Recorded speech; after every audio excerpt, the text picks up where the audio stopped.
Today we are talking about JavaScript operators. Now we know that operators are critical and important in programming languages because these operators are normally used to come up with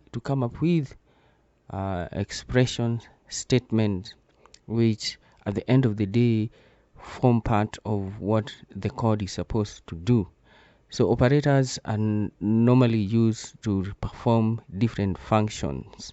We have arithmetic operators, we have comparison operators, we have logical or relational operators, we have assignment operators, we have conditional or ternary operators. Now, operators are important in the sense that when you are doing a program and probably you want your program to perform certain calculations or compare values, then you have to use the operators. Now, these operators are normally used together with operands. Now, operands are the real values that are being manipulated in any programming language. There's this example that I have here on the screen for you, which state that a simple expression 4 plus 5 is equals to 9.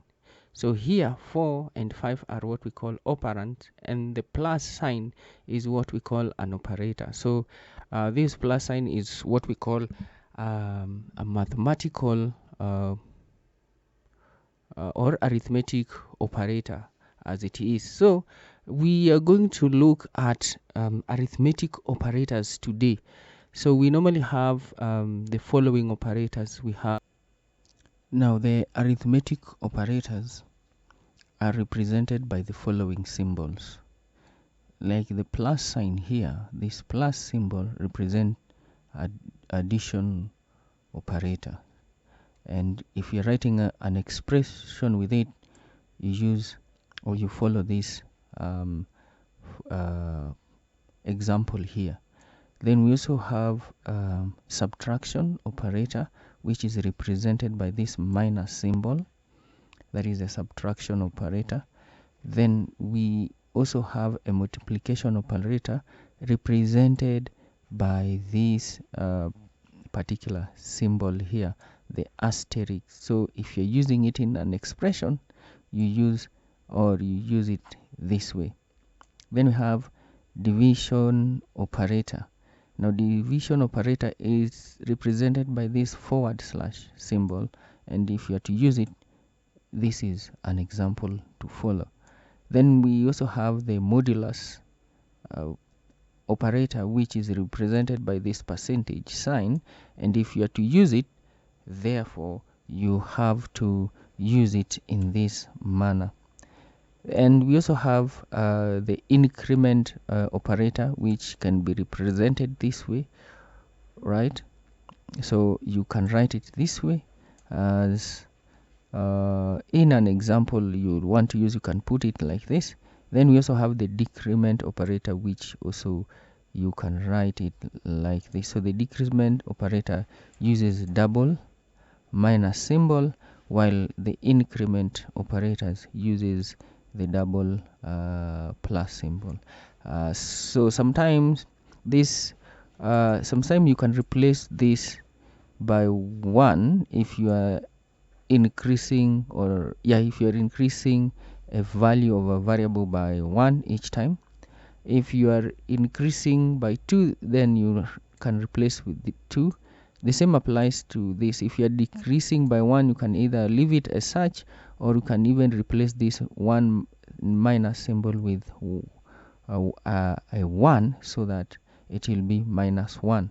So those are the various types of arithmetic operators that you can use in calculations, especially if you are coming up with expressions to perform calculations. Those are the operators I want us to focus on today. Now, when talking of JavaScript, which is a simple programming language, we need to understand that for one to understand the real idea or the concept, we have to put all these things that we are talking about into action, or we have to do the practical bit. Now let's shift to our IDE and try to do the same to get the context of what we are talking about. So with me, I've been able to declare some values. I have been able to declare a variable called A, another one called B. There's another variable called result. There's another variable known as line break. This line break, I just use it to bring distinction between various calculation examples that I'm going to show you here. So I've been able to declare a variable called A and another one called B. So I've been able to assign 30 to A, and I've been able to assign 7 to B, and assign 0 to result. Then we have the line break. So this line break is what, as I've said, I'm going to use it to show you how I'm using it, just to separate between various operators text that I'm going to write here for you. So if you look at what I have 3 variables, and out of these 3 variables is what I want to actually help you understand how you can use variable at the same time come up with expressions. So when you're coming up with the expression, you have the operands and you also have the operator. So my operands are A and B, and also result in a way. So I'm going to start with this one. We call it addition operator. I'm going to talk of addition operator.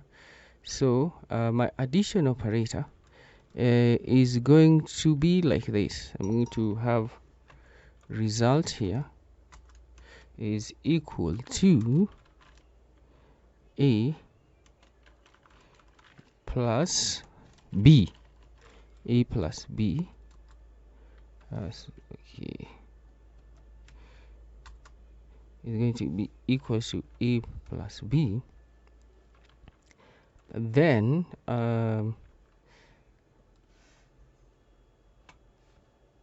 that is the first line where I have A plus B. Then I'm going to have a result here. I'm going to have the result here. So I'm going to write document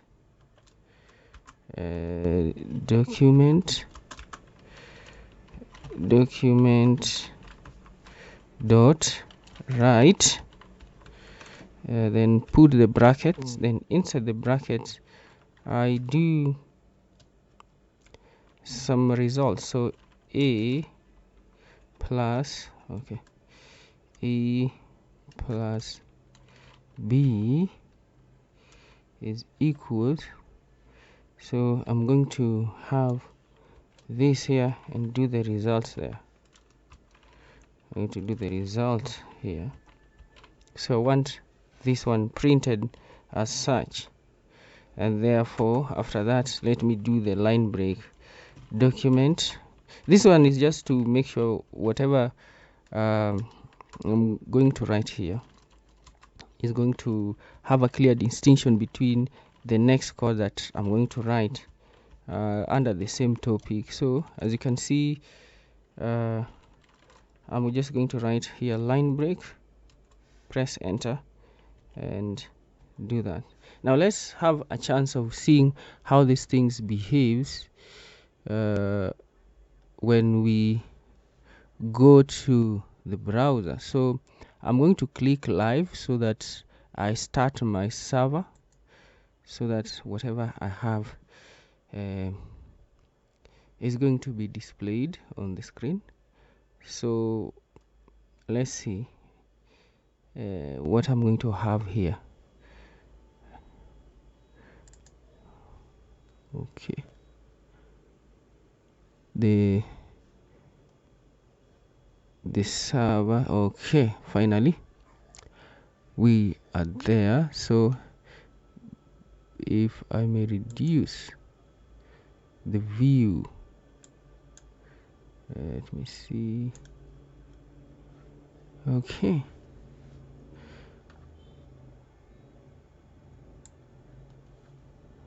right. So as you can see, a plus b is equal to 37.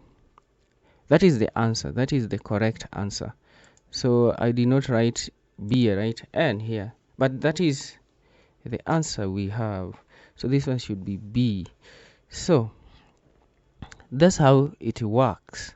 Now I'm still going to use the same values. So to save time, I'm not going to rewrite the codes again.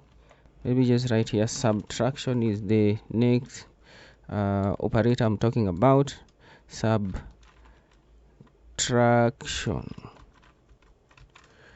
Okay, so what I'm going to do, I'm going to copy this one here, okay, and paste them down here. Of course, I need to indent my work so that it appears organized the way it should. So I'm going to have my variable there, but in this case I'm going to have the dash to represent, or I'm going to have the minus symbol. Okay, so when I save this and go to my, let's see, and go to let's see, okay, go to the browser, you see I have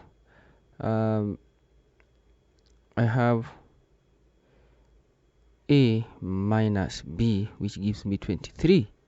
So that's the result for that. So as you can see, these things are really simple as such. So the next arithmetic operator we are talking about is let's talk of multiplication.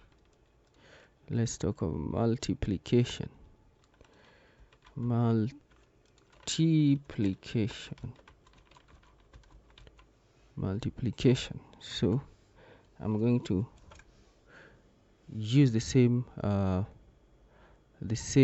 variables, and so the only thing I'm going to change here is the operator.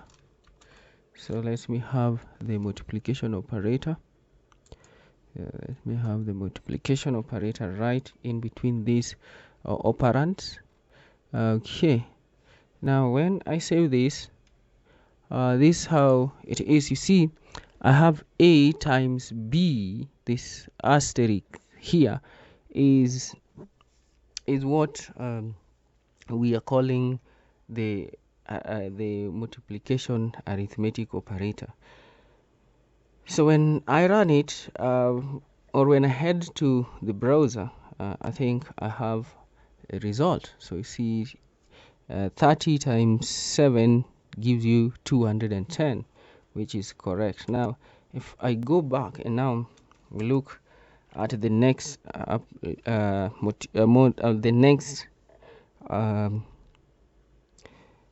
the next operator, which is division, all right, so I have this one. The forward slash is what represents the division. Okay, so I can even change here so that it makes sense. So let's say, okay, it's fine, let me not complicate things here, but let's just have that. Of course somebody is able to see the different arithmetic operators being used. So when we have this and we save, and now we see what we have on the browser. You see we have a very big number here. We are dividing 30 by 7, so this is the answer we get. So that is how the result is for that. So the next one we are looking at is what we call the modulus. We are talking of the modulus operator. Modulus.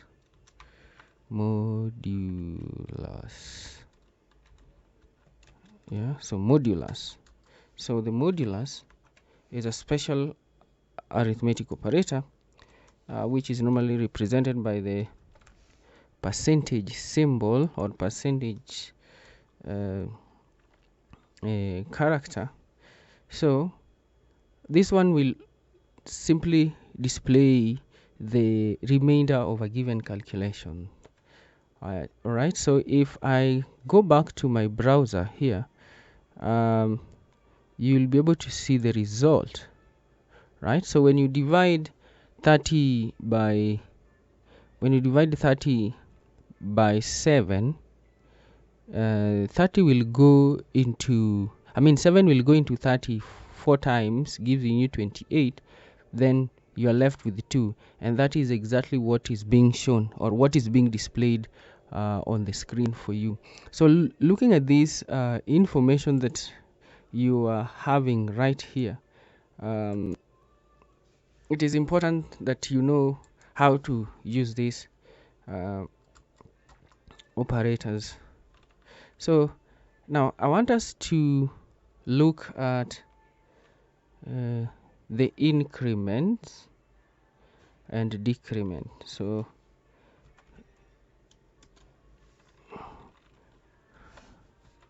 let's look at how we can work with the increment and decrement for this matter.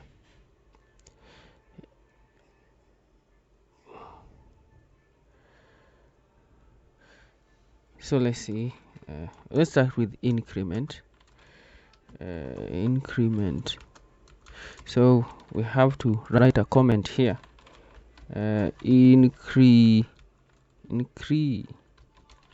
Increment.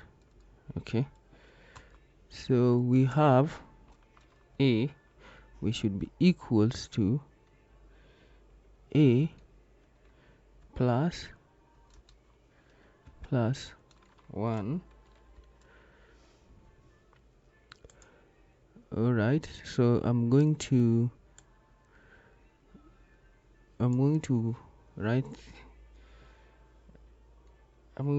copy this and put it here.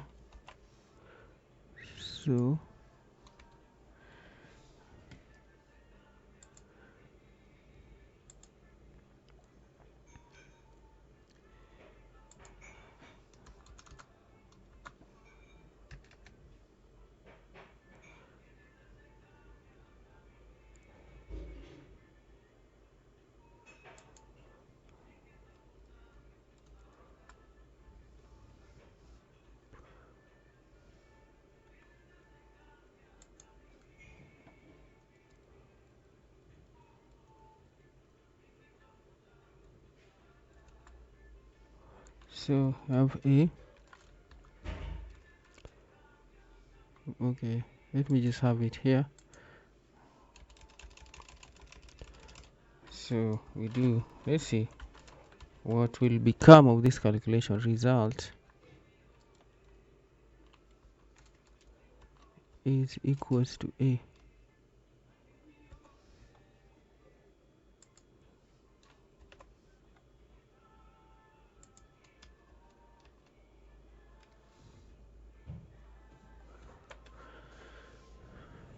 Let's see what we have on the browser.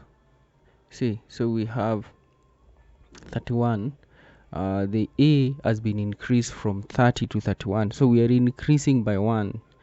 So if we go back and finally look at the other calculation, which is In this case, we are calling it decrement. All right, so let's talk of decrement. So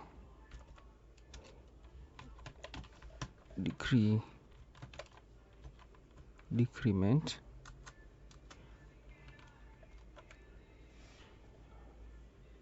So let me just copy this one to save time and energy, and let me get rid of this one. So I'm going to change this. I'm going to have B here. Then this one I'm going to have B as well. Then this one is going to be B.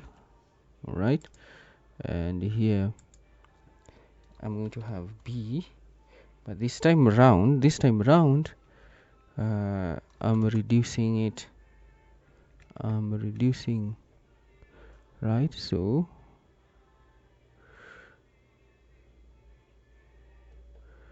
I think our calculation is ready. So here I'm going to change this to -1. So when I go back to the browser, you're able to see the results as such. So that's how it is. So it is imperative that you are able to understand how these things work. These things are simple. You just need to understand how to write the statements, basically using the operators and the operands. So just like what you normally do in normal calculation, if you are adding two numbers, remember we said that these variables are memory locations that have been set aside to store values.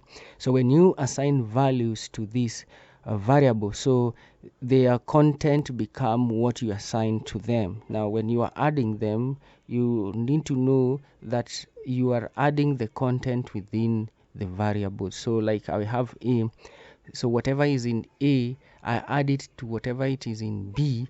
So like B and A are simply containers. They hold values for me. They hold data for me. So then you add them and you assign them to another variable that is holding the total, which in this case is what we are referring to as the result. So the result here is what is holding the answers for me. When I'm calculating, the answers are being held after summing the values or adding or multiplying A and B.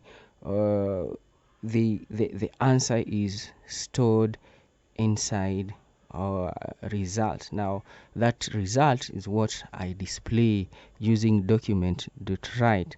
So this line here just tells this particular document line here, what it does, it is able to display the arithmetic or function we are talking about, because when you see A plus B, you will know we are talking of addition arithmetic, and it's also going to show you the result of that. So that is how it is. So that is the essence of having arithmetic operators.